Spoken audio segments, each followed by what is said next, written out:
Hi, this is Dr. Perry Carpenter. I'd like to thank you for taking the time to join me on this week's video.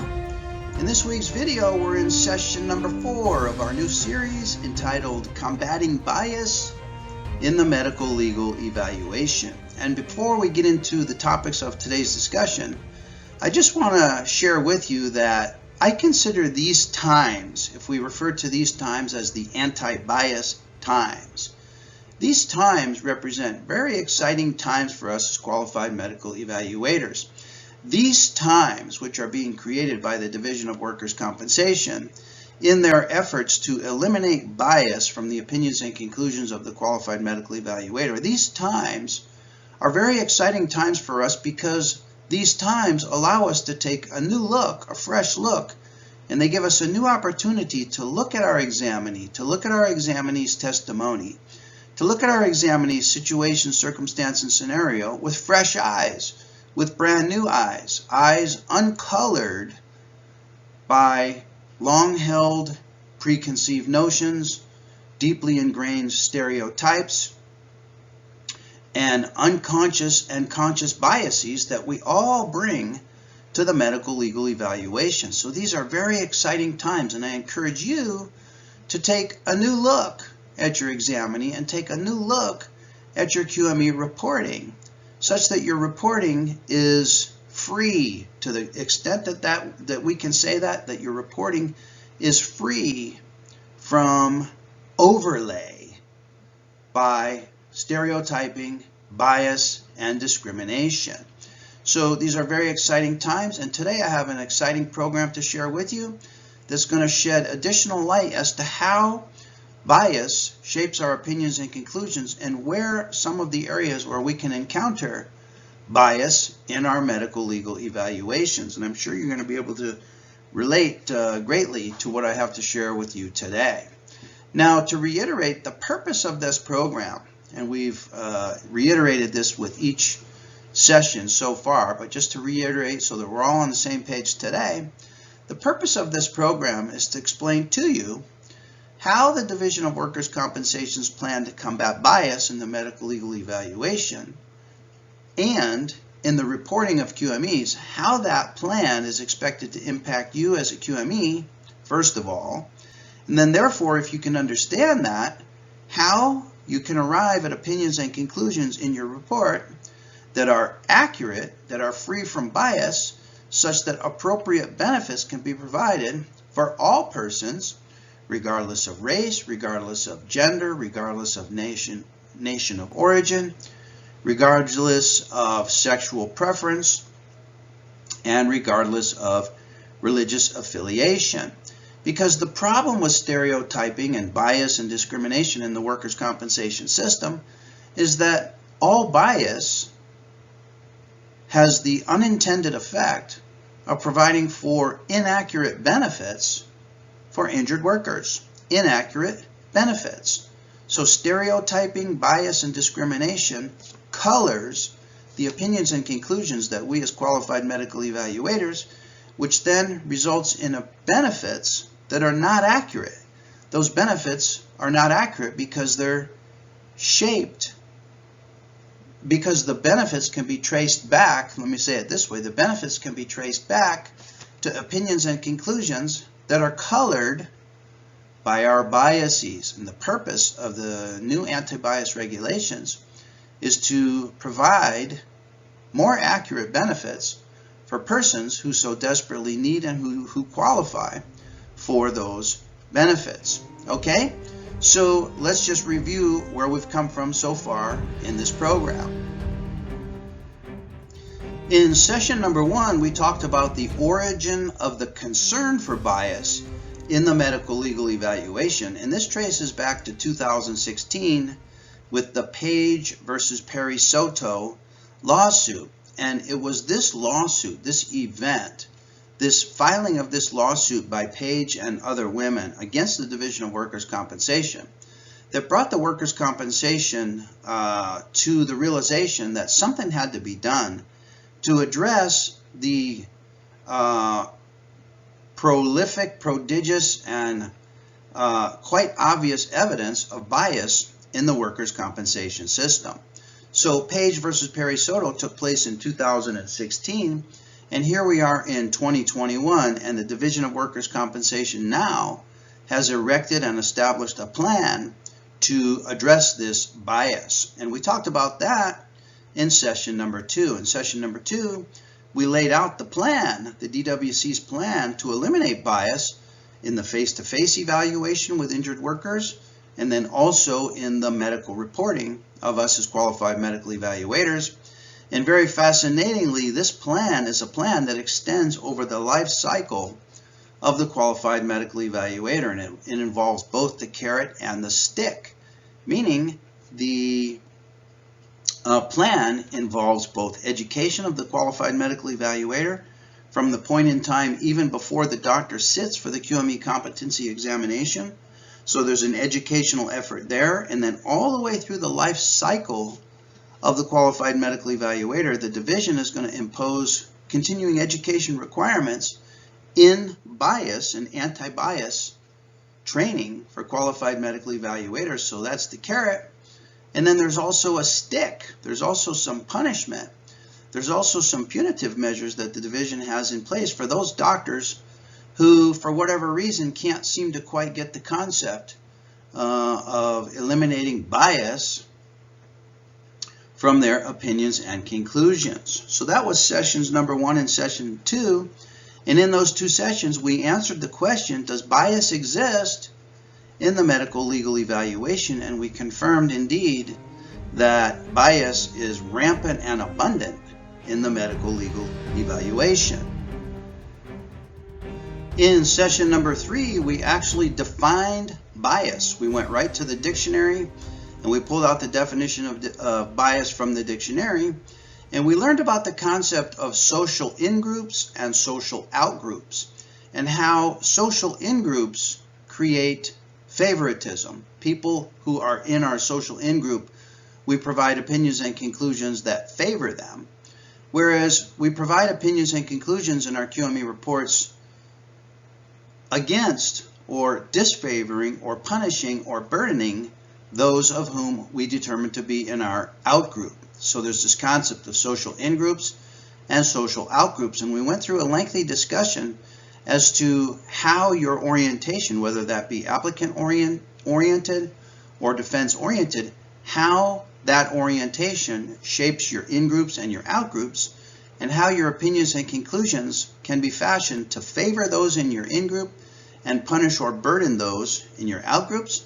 And then we illustrated the reverse situation as an exercise, and we considered the opposite orientation, whether it be a defense-oriented QME or an applicant-oriented QME, how those biases against your social outgroup shapes your opinions and conclusions to favor those in what you would consider to be your social or your, perhaps we could use the term medical legal in-group or medical legal out-group.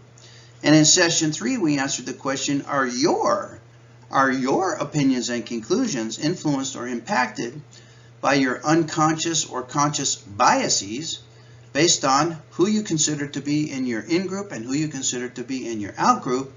And in that session, we confirmed that indeed it's almost impossible to escape social in-group favoritism, and it's almost impossible to escape social out-group negativity.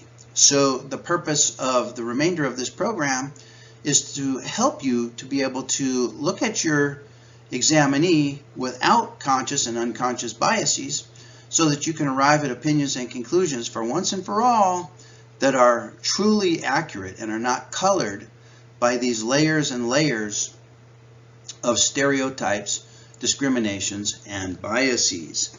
And throughout session 3, we answered all of those questions. And today, I want to get to you with a new topic, and I want to share with you some ideas related to the targets and the types of bias in the medical legal evaluation. And we're going to see that there's several different targets of bias. There are person targets of bias, and there are characteristic targets of bias. And when we start to put these together, when we start to put persons and characteristics together, we can see that the opportunity for bias starts to expand exponentially such that it's almost impossible. It's almost impossible with all these overlays of biases. It's almost impossible to arrive at opinions and conclusions that even remotely resemble something that's accurate. And I want to share with you some ideas to help you bring your opinions and conclusions closer, closer, closer, closer, and eventually to a point where they're exactly accurate based on the facts of the case, exactly accurate based upon the history of the case, exactly accurate based upon your physical examination, and that are exactly accurate and not colored by all of these, we might call them, to use a workers' compensation term, not colored by all these other factors related to bias. Okay? So let's begin today's discussion related to the targets and the types of bias in the medical legal evaluation.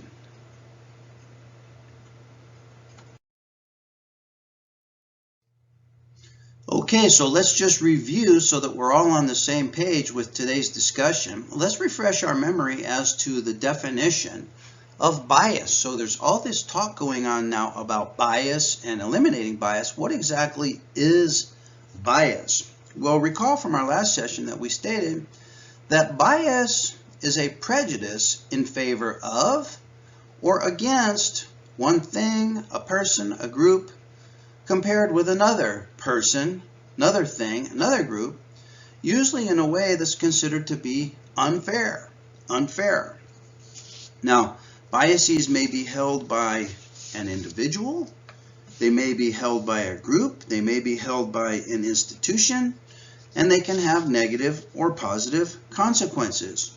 So when we say that bias is a prejudice in favor of or against one person or one group, who might, in the medical legal evaluation, who might be the victim of prejudice against? Who might be a victim of prejudice against? Well, when you consider the parties in the medical legal evaluation, one of those parties, as a result of bias on the part of the medical legal evaluator, one of those parties may suffer prejudice that's unfair against them. On the other hand, one or more of those parties may receive a favorable prejudice, again in a way that's unfair based upon the bias of the medical legal evaluator.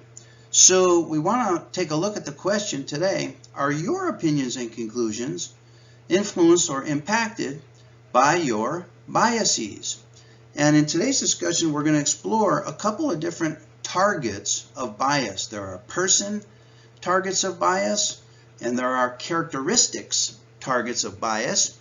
And interestingly, the Division of Workers' Compensation in its new plan is addressing both of these. They're addressing bias against one or more of the parties to the action in the medical legal evaluation. They're addressing bias against various characteristics of the individuals that are party to the evaluation. And we're going to discuss in today's video both of these targets of bias. So beginning with person targets of bias, who are the persons involved in the medical legal evaluation? Well, depending upon whether the examinee is represented or unrepresented, there will certainly always be an examinee. There's always an examinee. There's always a QME. There's always a claims administrator. There may be an applicant attorney. There may be a defense attorney. And when you think about the relationships that each of these parties have with each other, would it be safe to say that each of the parties in this evaluation have a certain bias towards the other party in the evaluation? Does the examinee have a preconceived notion, a bias, a stereotype of the claims administrator? Does the claims administrator have bias toward the examinee?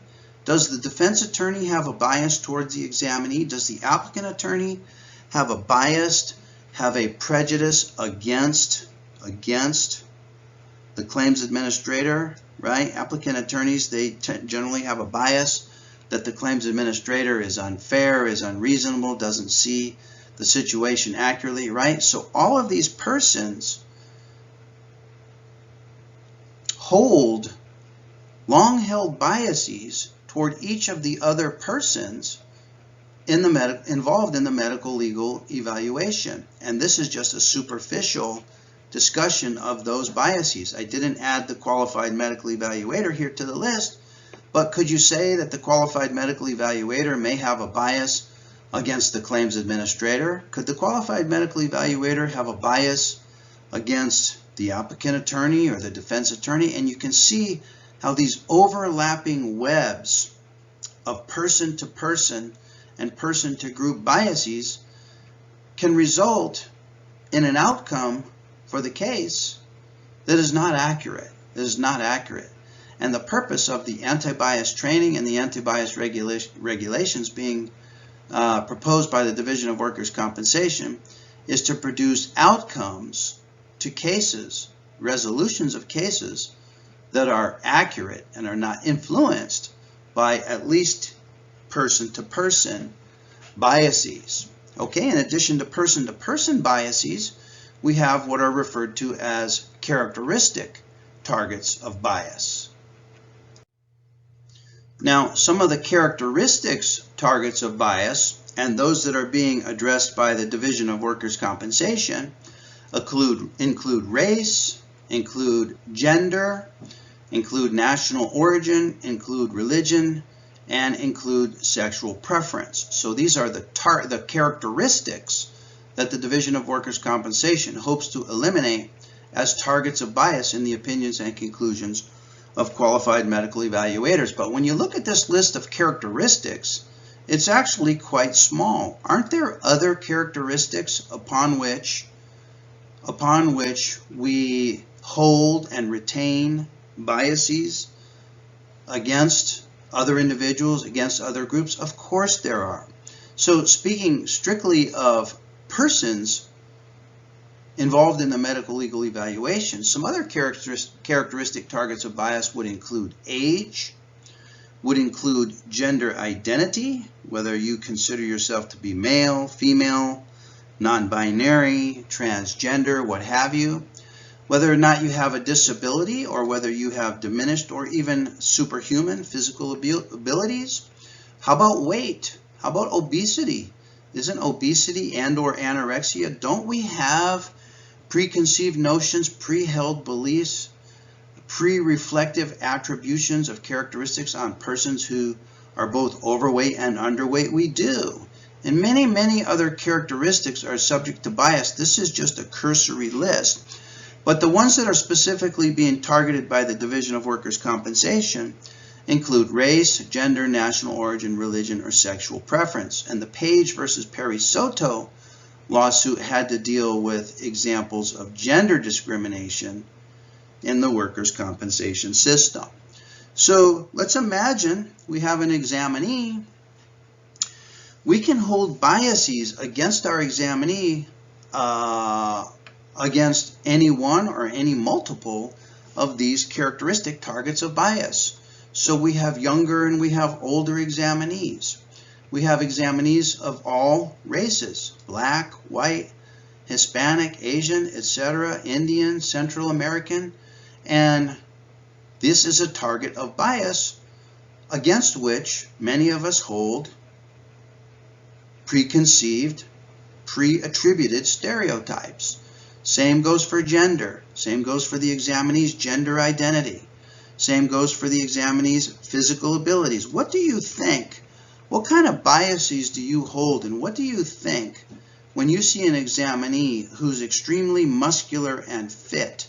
Looks like he or she just had an extremely intense physical workout the same day as your qualified medical evaluation, but that examinee is complaining of prolonged work disability. What would you think? What do you think when you see an examinee who walks in with a cane, with multiple braces, and is purporting to have multiple physical disabilities? We have biases and preconceived notions about these characteristics that we observe and our examinees. The examinee has a religion or has no religion. The examinee has a sexual preference, and we have biases based upon what we consider to be the outgroup of sexual preference. Same goes for weight, same goes for national origin. What about someone else involved in the medical legal evaluation? What about the claims administrator? Well, we may not have any information about the claims administrator's weight. That's a physical characteristic that we may never learn about our claims administrator, but we can get a sense through talking with the claims administrator or through our staffs as to the claims administrator's age. We can get a sense as to the claims administrator's gender. We can get a sense as to the claims administrator's sexual preference. We can get a sense. Can't you get a sense over the phone if someone is straight, if someone is gay, if someone is lesbian, if someone is queer? You can sometimes determine that over the phone, and you can get a sense of that, which starts to initiate the expression of our preconceived biases. What about bias based upon the claims administrator's cooperation, cooperativeness, or lack thereof? Can you get a sense about the claims administrator based upon the cover letter that the claims administrator sends to you? When the claims administrator sends to you a templated, generic, non-customized cover letter that says he where it should say she and his where it should say hers, does that start to initiate the expression of a bias deep within you about the claims administrator? Of course it does. What about whether or not the claims administrator has properly and fully reimbursed you in the past? I know one qualified medical evaluator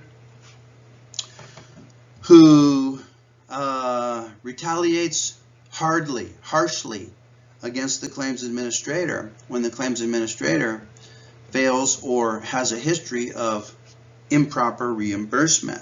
So all of these characteristics are targets of bias in and within each of the persons that in and of themselves are targets of bias based upon whether we position them in our social in-group or in our social out-group. Well, what about the attorneys? What about the qualified medical evaluator? Can you see that the qualified medical evaluator's race, age, gender, sexual preference, that could be a target of bias by the claims administrator? It could be a target of bias by one or more of the attorneys. The examinee could be biased against the qualified medical evaluator because the examinee and the qualified medical evaluator are from different races, they're of different age brackets, they have different sexual preference, and these are persons who it's going to be difficult to remain objective with each other because of long-held and deeply ingrained biases. So let's talk about the different types of bias. These are the targets of bias. Let's talk about some of the different types of bias that the Division of Workers' Compensation is hoping to eradicate. Okay, so let's talk about the types of bias that the Division of Workers' Compensation is addressing with their new anti-bias regulations. And recall that one of the definitions that we're relying upon to understand bias is that bias is the pre-reflective, before you've had an opportunity to even reflect. It's the pre-reflective attribution of particular qualities by an individual, such as us as qualified medical evaluators, to a member of some social outgroup. And if you're a qualified medical evaluator, who could possibly be in your social outgroup? Well, that can be only determined on a case-by-case basis, but imagine that the examinee falls into your social outgroup. If the examinee falls into your social outgroup, you're going to have pre-reflective attribution of particular qualities onto the examinee. If you consider the claims administrator to be in your outgroup, you're going to have pre-reflective attribution of particular qualities to the claims administrator. Okay, do you get the concept? It's largely dependent upon where you consider the other persons in the medical legal evaluation the other parties to the case, where you consider them to sit in either your social in-group or your social out-group. So the Division of Workers' Compensation is addressing both conscious and unconscious biases, and they use these particular language in the new proposed QME regulations in addressing bias. So let's define these one at a time and talk about some examples of each. So the first is unconscious bias. This is also known as implicit bias, also known as implicit stereotypes, and you'll see this language in the anti-bias regulations very, very soon when those regulations become written into law. Now, unconscious biases are social stereotypes. They're unconscious. They're social stereotypes about certain groups of people that individuals form outside of their own awareness. These are stereotypes that form outside of our own conscious awareness. These are stereotypes that have been with us possibly for years and years, possibly as a result of everything that we've seen, done, heard, due to our upbringing, due to what we've read. We have these unconscious stereotypes about certain groups of people, and we all have these. Everyone holds unconscious beliefs about various social and identity groups, and these biases stem from one's tendency to organize social worlds by categorizing. So let's think about the medical legal evaluation. Are there social worlds within the medical legal evaluation? How about the social world of the qualified medical evaluator's specialty? Isn't the qualified medical evaluator's specialty its own social world? So, for example, if you're a pain management qualified medical evaluator, I can tell you that there is a bias in the profession that you, as a qualified medical evaluator, are very liberal. You have stereotypically been defined as the specialty that will delay in declaring the examining person permanent and stationary. You, as a pain management specialist, will promote extended periods of total temporary disability. You, as a pain management specialist, will promote expensive further and future medical care recommendations, and the profession has biases about pain management as a specialty. Similarly, I'm a chiropractor, and I know that the parties and the players in the medical legal evaluation have certain stereotypes, unconscious stereotypes about chiropractors as qualified medical evaluators, and we as chiropractors, we deal with these biases on an everyday basis. In fact, it's not uncommon for a chiropractic QME to have the evaluation held up by one or more of the parties who determine or who claim that a chiropractor is not an appropriate specialty to evaluate the injury or the situation or scenario that's operative in the medical legal evaluation. And time again, the medical director at the Division of Workers' Compensation overrules this objection and in an unbiased fashion opines that indeed a chiropractor is qualified to evaluate most injuries discussed within the AMA guides, and there's only a few conditions that are outside of the scope of practice of a chiropractor. So that's just one example of a social world that players and persons. Now, in contrast to unconscious bias and implicit stereotypes, which are held unconsciously below our awareness, we also have conscious biases. Now, conscious biases are explicit stereotypes. This is the opposite of the implicit, unconscious stereotypes. These are explicit. These are stereotypes that are consciously endorsed. They're intentional, and they're sometimes controllable, fortunately. These are sometimes controllable thoughts and beliefs that we typically, when necessary and when appropriate, we can suppress in an effort to appear politically correct. So we also have conscious stereotypes. These are stereotypes that we know we possess. And I'm sure you have many of those, and I admit to having many of those myself. And I can be sitting face to face with an examinee who I know is a member of my social outgroup based on some characteristic or some combination of characteristics, that I will have fleeting thoughts of conscious bias against this particular examinee that I must control and must suppress in order to appear politically correct and in order to get through the medical legal evaluation. So in addition to addressing our implicit stereotypes, the Division of Workers' Compensation is asking us to take a look also at our conscious stereotypes. Now, between the two, the conscious and the unconscious stereotypes, the unconscious bias is far more prevalent than conscious prejudice.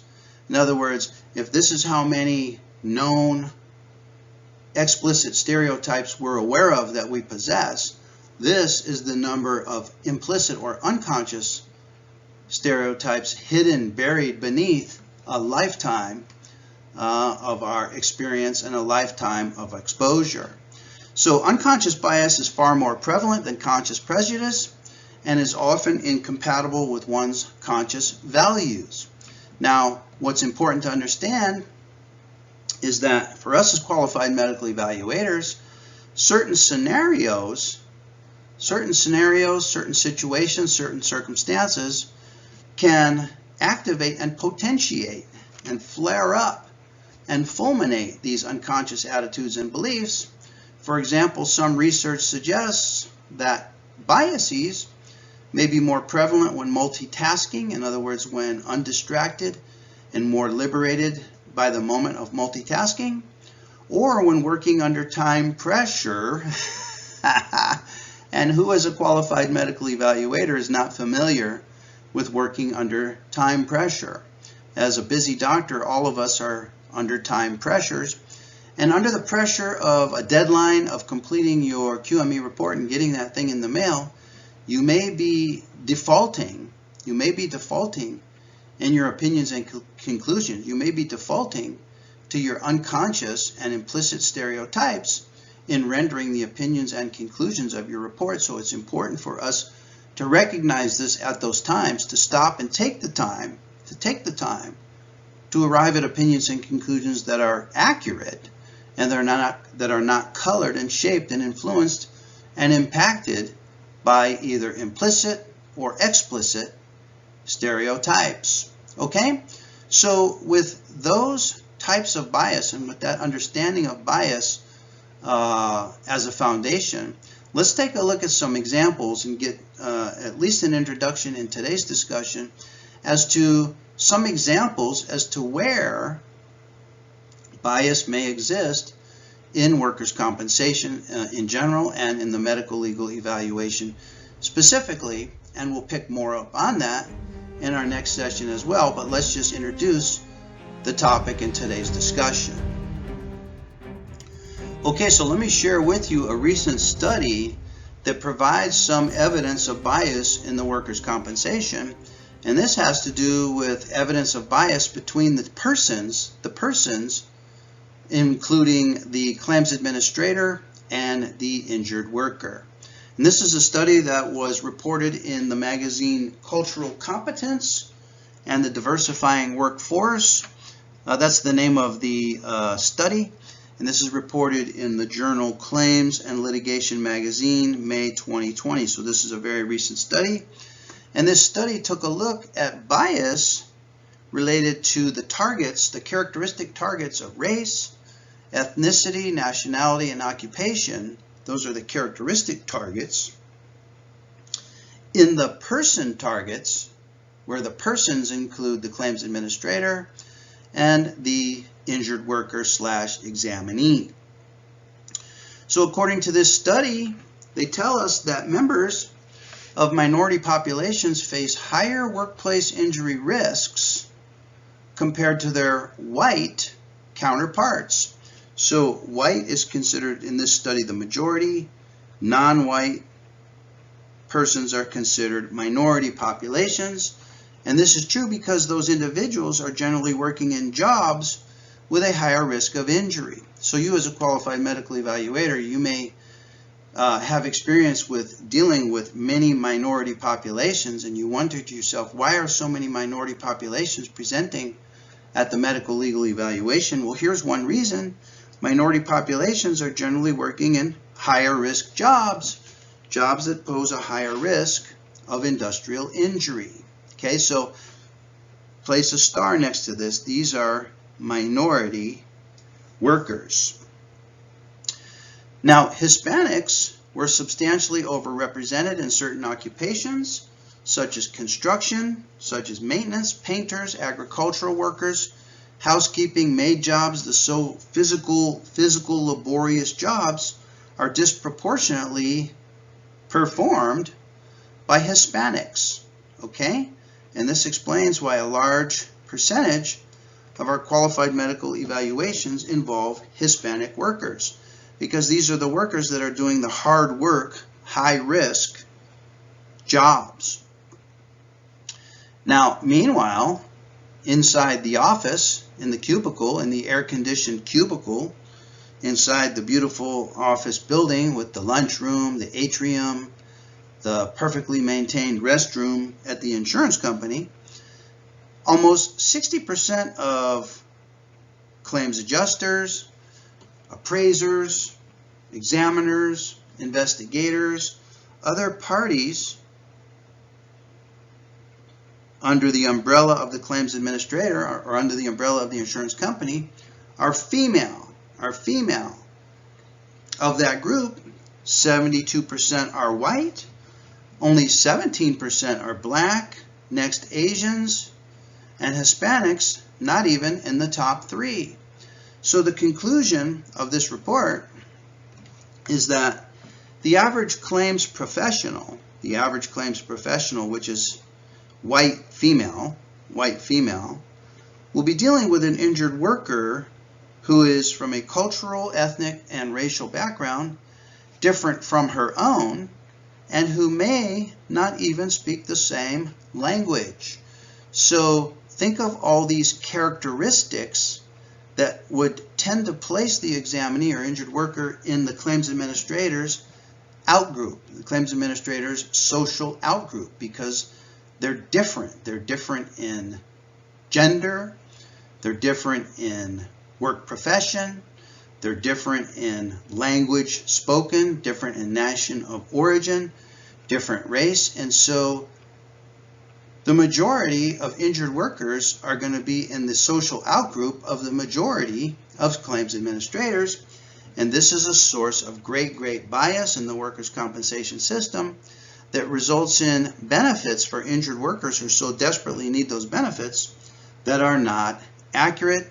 And we're going to explore and expand upon these other evidences, more evidences of bias in workers' compensation in our next session.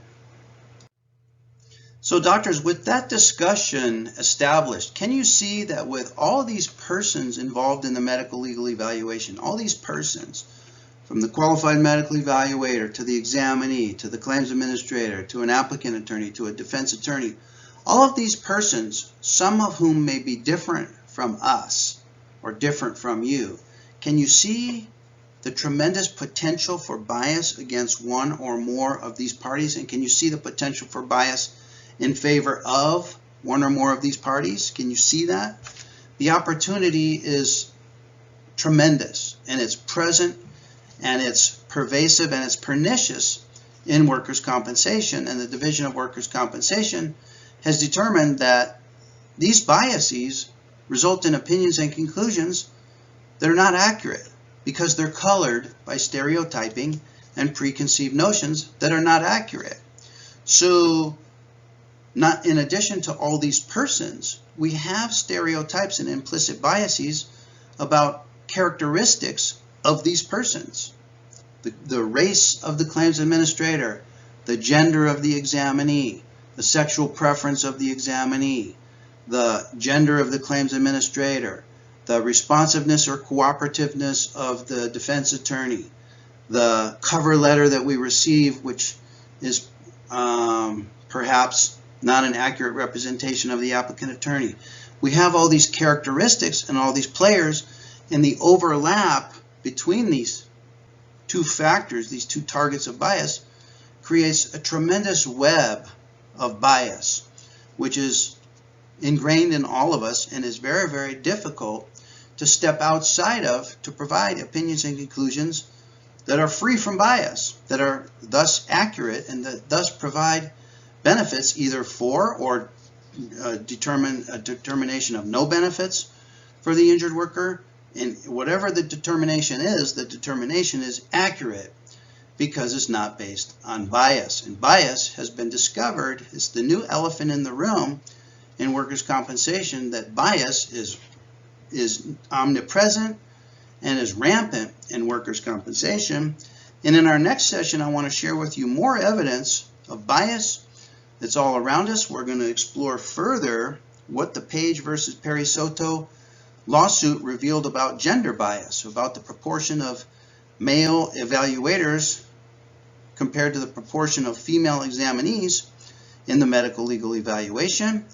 I share with you another study that talks about bias in workers' compensation. I have a fascinating study to share with you entitled Beecham versus Swift Transportation, which is an example of racial bias in the medical legal evaluation.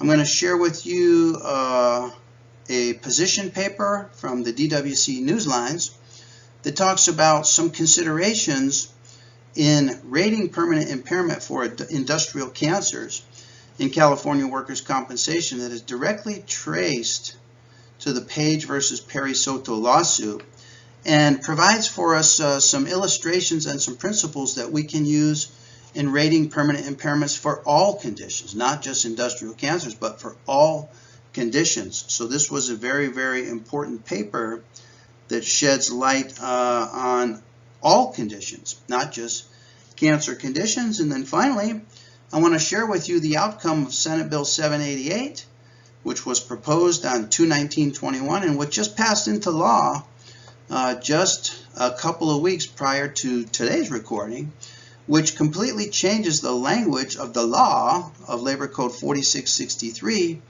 dealing with apportionment. And this Senate bill has as its intent reducing bias in qualified medical evaluators' apportionment determinations. And this again can be traced back to the Page versus Perry Soto lawsuit. So I look forward to being with you on our next session as we go into the next stage in our development in becoming better qualified medical evaluators by eliminating biases, stereotypes, and discrimination from our opinions and conclusions. So for today, this is Dr. Perry Carpenter. I want to thank you for joining me on this discussion, and I want to thank you for your commitment to excellence as a qualified medical evaluator. And for now, I'm wishing you best of success in your career as a qualified medical evaluator.